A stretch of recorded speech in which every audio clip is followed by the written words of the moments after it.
Hey everybody, this is James from Wealthquest. Last week we talked about this idea that experiences are worth more to us than things. And that led to some questions around this whole idea of planning our vacations. Naturally when we think about shared experiences, we think about these big trips, these epic times that we spend with our family. And the truth is that we don't do enough of that. Over half of Americans don't use all of their vacation. And so it's definitely something that we in this country tend to stink at, taking days off and resting and enjoying each other well.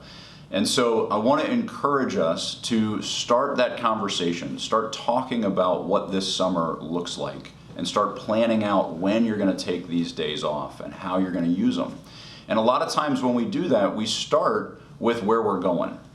We're going to go to Disney, we're going to go to Hawaii. Many times that's because we haven't taken time off in so long, we feel overdue, and we end up wanting to kind of break the bank in order to get the big experience. I see a lot of people, in fact, over a quarter of Americans haven't taken a day off in the last year. And so I see a lot of people that have just worn themselves down and they think they just want to reward themselves with this massive trip. And what I want to do is actually have us change the conversation and start with what are the experiences we hope to share?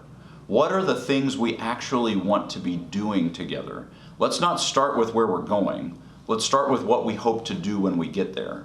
Because what we may find is if we have that conversation about the shared experience we want, we may actually be able to have more of that experience if we don't go on the big trip. We may have opportunities to do more of that closer to home and take more days off over the stretch of the summer because we're not planning this big expensive excursion. And so a great example of that, my kids have really been interested in the idea of kayaking and paddleboarding and how do we get time on some water.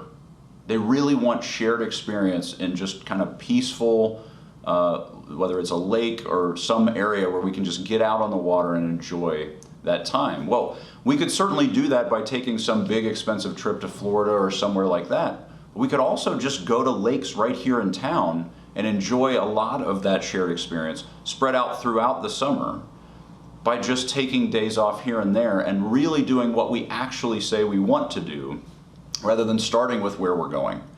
And so I want to encourage you as a family this week to spend some time thinking about and talking about what do we actually want to experience before we start talking about where we're going. And you may find that there's a better opportunity that fits more easily in your spending plan if you think about the experience first rather than the destination. So I want to encourage you with that this week. I hope you guys have some great conversations about that. We're actually going to be diving more into vacation planning on the podcast this week, so make sure you check that out. And if you have any other questions or any other topics you want us to be talking about, be sure to leave those questions in the comments or send us an email. We'd be happy to dive into those ideas. We hope you enjoy this weekend. We'll talk to you next week.